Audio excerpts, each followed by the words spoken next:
అందరికీ హాయ్ అండి. ఈరోజు మనం పెడన్లో తోటమూరులో గల శ్రీ వెంకటేశ్వర స్వామి వారి దేవస్థానానికి మనం ఈరోజు వెళుతున్నామండి. ఆ దేవస్థానం యొక్క విశేషాలు విశిష్టతలు గురించి మనం ఈరోజు తెలుసుకుందామండి. అటిమిల్ రోడ్డు స్ట్రైట్గా వెళ్ళిపోగానే అండి ఇక్కడ రైట్ సైడ్ ఒక రోడ్డు వస్తుందండి. ఇటు టర్నింగ్ తీసుకోవాలి. ఇదిగో అది మెయిన్ రోడ్డు. ఇటేమో వచ్చేసి టర్నింగ్ తీసుకున్న ఈ రోడ్డు స్ట్రైట్గా వెళ్తే మనం కొంచెం ముందుకు వెళ్ళంగానే దేవస్థానం దగ్గరికి చేరుకుంటామండి. ఇదిగోండి దగ్గరికి వచ్చేసామండి దేవస్థానం. ఈ పక్కన ఏదో పిల్లలు ఆడుకున్నారు. అలాగే అదిగోనండి అదేనండి శ్రీ వెంకటేశ్వర స్వామి వారి దేవస్థానం. విశేషాలు ఏంటో తెలుసుకుందాం. ఇదేనండి దేవస్థానం. శ్రీ పద్మావతి అలివేలు మంగ సమేత శ్రీ వెంకటేశ్వర స్వామి వారి ఆలయం అండి. ఈ ఆలయానికి చాలా చరిత్ర ఉందండి. సుమారుగా వచ్చేసి కొన్ని సంవత్సరాల క్రితం ఆ హిస్టరీ విశేషాలు ఏంటో అనేది మనం పంతులు గారిని తర్వాత అడిగి తెలుసుకుందామండి. ఎందుకంటే ఆయన కూడా కొంచెం బిజీగా ఉన్నారు. ఈలోపు మనం ఈ చుట్టుపక్కల దేవస్థానం అంతా కూడా కవర్ చేద్దామండి. ఈరోజు శనివారం అండి. ఈ దేవస్థానంలో ప్రతి నెలలో మొదటి శనివారం ఇక్కడ అన్న సమారాధన నిర్వహించబడునండి. భక్తులు మెల్లమెల్ల కొంచెంగా పెరుగుతారండి. మరి కాసేపట్లో ఇక్కడ వచ్చేసండి ఈ కొబ్బరికాయలు కానీ ఇక్కడ లడ్డూ ప్రసాదం కానీ ఇవన్నీ కూడా మనకి అవైలబుల్గా దొరుకుతాయండి. లోపల పంతులు గారు ఉన్నారు. ఆయనేనండి నాగరాజు పంతులు గారండి. పంతులు గారు ఈ పంతులు గారితోనే తర్వాత ఈ దేవస్థాన విశేషాలన్నీ కూడా ఆయన తెలియజేస్తారు. లోపలైతే పూజా కార్యక్రమాలు అయితే జరుగుతున్నాయండి. శ్రీ వెంకటేశ్వర స్వామివారి దేవస్థానం ఇదిగోనండి. ఆ లోపల పూజ చేసి ఆయన పేరు వచ్చేసి పడవల గౌరీపతిరావు గారండి. ఈ ఆలయం ధర్మకర్త బాగా చేస్తున్నారండి. ఇక్కడ పూజలు కానీ ఇంకా చాలా కార్యక్రమాలు కూడా ఇక్కడ జరుగుతాయండి. చాలా విశిష్టతగా కొన్ని సంవత్సరాల నుంచి కూడా వాళ్ళ ఆధ్వర్యంలో మరియు భక్తుల సహాయ సహకారాలతో ఇక్కడ పలు కార్యక్రమాలు అనేవి ఈ దేవస్థానంలో జరుగుతున్నవి.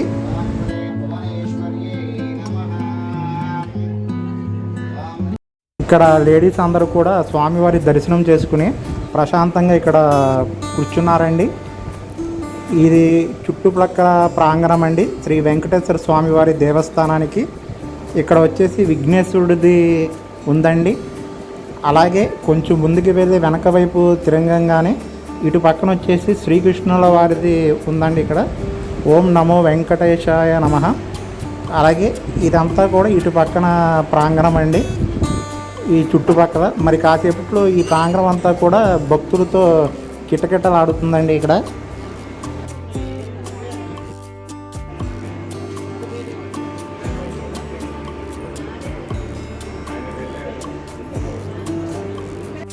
స్వామివారి దేవస్థానం పక్కనే మరొక దేవస్థానం ఉందండి. ఈ దేవస్థానం పేరు వచ్చేసి శ్యామలమ్మ దేవి దేవస్థానం అని పేరండి.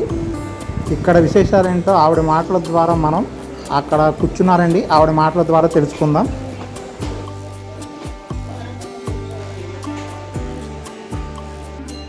పేరు జ్యోతి అండి. ఈ ఎంతకాలం నుంచి పనిచేస్తున్నారు ఇక్కడ? సంవత్సరం నుంచి చేస్తున్నారు. ఈ దేవస్థానం రోజు వస్తారా? ఓకే. దీపారాధన ఇక్కడికి వచ్చి చేస్తారు. దీపారాధన అవ్వగానే ఇక అవును. ఈ గుడి టైమింగ్స్ ఏంటంటే ఎప్పుడెప్పుడు? Okay okay. 10 లోపు దాకా ఉంటారు.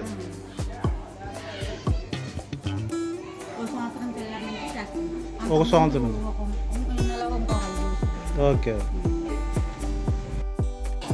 మెల్లగా భక్తులు కూడా ఎక్కువగా తిరిగారండి. ఈరోజు శనివారం కాబట్టి చాలా ఎక్కువ మంది కూడా ఇక్కడికి వస్తారండి స్వామివారిని దర్శనం చేసుకోవడానికి.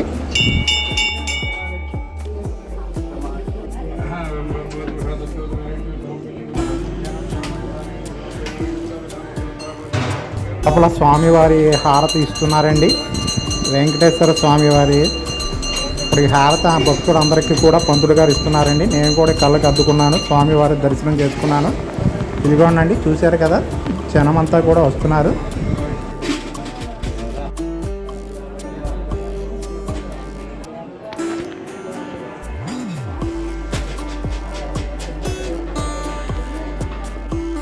భోజనాలకి ఇక్కడ రెడీ చేస్తున్నారండి. బఫే సిస్టమ్ అండి. ఇక్కడ వంటలు వచ్చేసండి ఇది బంగాళదుంప కర్రీ అంటండి.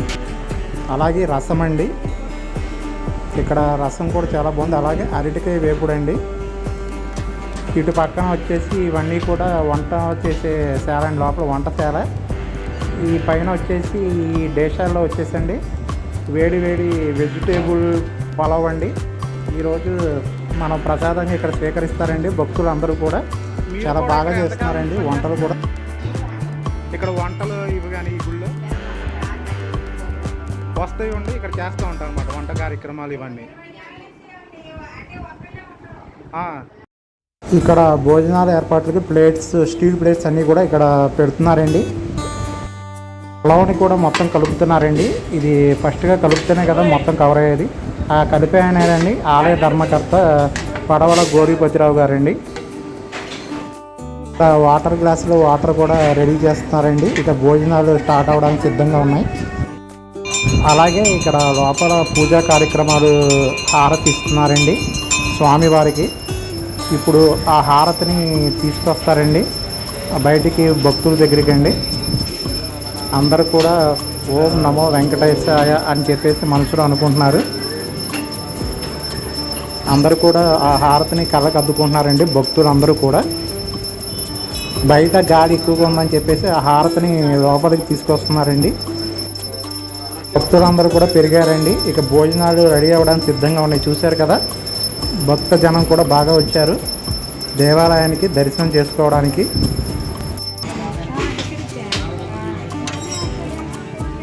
చుట్టుపక్కల ప్రాంతాల నుంచి కూడా భక్తులు చాలామంది కూడా ఈ దేవస్థానం దర్శనానికి వచ్చారండి. చాలామంది వడ్డించే ఆయనేనండి పడవల గౌరీభద్రరావు గారండి, ఆలయ ధర్మకర్త. ఇక్కడున్న కార్యక్రమాల్లో వారు పాలు పంచుకుంటారండి. ఇక్కడ ప్రతి నెల మొదటి శనివారం ఇక్కడ భోజనాలు నిర్వహించబడతాయండి. అందరి భక్తుల సహాయ సహకారాలతో ఇక్కడ నెలలో మొదటి శనివారం అన్న సమారాధన జరుగుతుందండి. చాలా దూరాల నుంచి కూడా భక్తులు ఈ అన్న సమారాధన కార్యక్రమంలో పాల్గొంటారండి. అలాగే ఇక్కడ వైట్ రైస్ సిస్టమ్ కూడా ఉందండి. పక్కనే రసం అండి, ఆ పక్కన దాంట్లో మజ్జిగ అండి. ఇక్కడ భోజనాలు కూడా చాలా బాగున్నాయండి. చూశారు కదా, అందరూ కూడా చక్కగా ఒక క్యూ పద్ధతిలో ఒక క్రమశిక్షణగా లైన్లో అందరూ కూడా చక్కగా వెళ్తున్నారండి. తోపులాటలు లేకుండా చాలామంది భక్తులు కూడా ఈ అన్న సమారాధన కార్యక్రమంలో పాల్గొన్నారు. ఇదిగోనండి, చూశారు కదా, చక్కగా ఒక స్టీల్ ప్లేట్ అండి, దాంట్లో ఇస్త్రాకు, కింద పలావు, కుర్మా కూర, బంగాళదుంప అండి, పలావు చాలా బాగా వడ్డిస్తున్నారండి. చాలా బాగున్నాయండి వంటలు కూడా. అందరూ కూడా ప్లేట్లలో ఇక్కడ భోజనం పెట్టుకొని చక్కగా ఆలయ ప్రాంగణంలో కూర్చొని ప్రశాంతంగా అండి స్వామివారిని తలుచుకుంటూ ప్రసాదాన్ని స్వీకరిస్తున్నారండి ఈ భక్తులు అందరూ కూడా అండి. చూశారు కదండి, పచ్చటి వేప చెట్టు కింద అండి భోజనాలు అన్నీ కూడా చక్కగా జరుగుతున్నాయండి ఈ దేవస్థానంలో. ఇక్కడికి ఇచ్చేసిన భక్తులు అందరూ కూడా ఇక్కడ చాలామంది ప్రతి శనివారం కూడా ఇక్కడ వచ్చి దర్శనం చేసుకుంటారు. నెలలో మొదటి శనివారం మాత్రం అన్న సమారాధన కార్యక్రమం ఇక్కడ జరుగుతుందండి.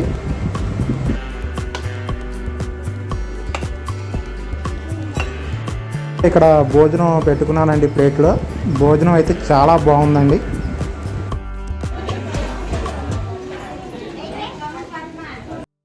ఈరోజు శ్రీ వెంకటేశ్వర స్వామి వారి దేవస్థానంలో ఇక్కడ ప్రధాన అర్చకులైన నాగరాజు గారి మాటల్లో ఈ దేవస్థానం యొక్క విశేషాలు మనం తెలుసుకుందామండి. పంతులు గారు చెప్పండి.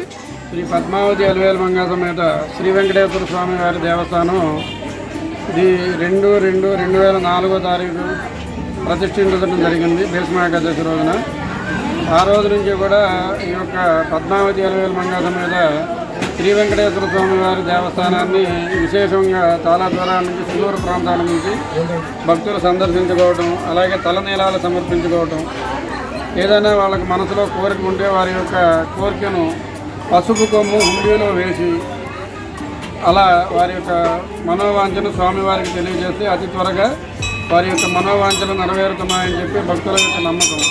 అలాగే ఈ దేవాలయం వద్ద ప్రతి శనివారం కూడా చాలామంది భక్తులు వచ్చి తలనీలాలు సమర్పించుకుంటూ ఉంటారు. ప్రతి నెల కూడా మొదటి శనివారం 1000 మందికి అన్న సమారాధన కార్యక్రమం జరుగుతూ ఉంది. ఈ యొక్క పద్మావతి అలవేలు మంగా సమేత శ్రీ వెంకటేశ్వర స్వామి వారి దేవస్థానం నుండి పెడన మండలమే కాక చుట్టుపక్కల బంటుమిల్లి మండలం బందరు మండలం నుంచి కూడా చాలా సుదూర ప్రాంతాల నుంచి వచ్చి భక్తులు సందర్శించుకుని వారి యొక్క మనోవాంఛలు నెరవేర్చుకుంటుంటారు.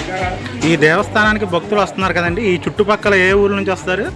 ఈ యొక్క దేవస్థానానికి కట్లపల్లి, బల్లిపర్రు, నందమూరు, ముంజులూరు, అర్తమూరు, ఇటు బంటుమిల్లి, ఇటు వచ్చి మనకు బొర్రపోతుపాలెం, కప్పలదొడ్డి, బ్రహ్మపురం, పెడన చుట్టుపక్కల వాళ్ళు పెడన మండలం నుంచి చాలా సుదూర ప్రాంతాల నుంచి కూడా భక్తులు వచ్చి స్వామివారిని దర్శించుకుని వారి యొక్క మనోవాంఛలు నెరవేర్చుకుంటున్నారు. ఇక్కడ పిల్లలు లేని వారికి కానీ వివాహం కాని వాళ్ళకి కానీ ఈ దేవస్థానంలో రావడం వలన ఏమైనా విశిష్టత జరిగిందా? వాళ్ళకి సంతానం లేని వారికి సంతానం కలగడం, అలాగే వివాహం ఆలస్యమైన వాళ్ళకి స్వామివారికి పసుపు కప్పు ద్వారా వారి యొక్క కోరికను తెలియజేస్తే అతి శీఘ్రంగా అంటే అతి త్వరగా ఆ యొక్క మనోవాంఛలు నెరవేర్చడం ఇలా చాలామందికి జరుగుతూ ఉంది. అలాగే ఉద్యోగం ఆలస్యమైన వాళ్ళకి ఉద్యోగం వెంటనే ప్రాప్తించడం, భక్తుల యొక్క మనోవాంఛలు పసుపు కొమ్ము ద్వారా తెలియజేయడం ద్వారా అతి త్వరగా వాళ్ళ యొక్క సమస్యలన్నీ కూడా పరిష్కారం అవుతూ వస్తున్నాయి. అలాగే ఈ స్వామివారికి పసుపు కొమ్ము వెంకన్న అనే నామకరణం కూడా చేశారు. వెంకటేశ్వర స్వామి శ్రీ పద్మావతి అలవేలు మంగా సమేత శ్రీ వెంకటేశ్వర స్వామి దేవస్థానం అయితే పసుపు కొమ్ము వెంకన్నగా కూడా స్వామివారికి మరో పేరు ఉంది. ఎందుకని ఈ పేరు వచ్చింది అంటే భక్తులు వారి యొక్క కోరికలను పసుపు కొమ్ము ద్వారా తెలియజేస్తారు. అలా తెలియజేయడం వల్ల పసుపు కొమ్ము వెంకటేశ్వర స్వామి అని పేరు వచ్చింది.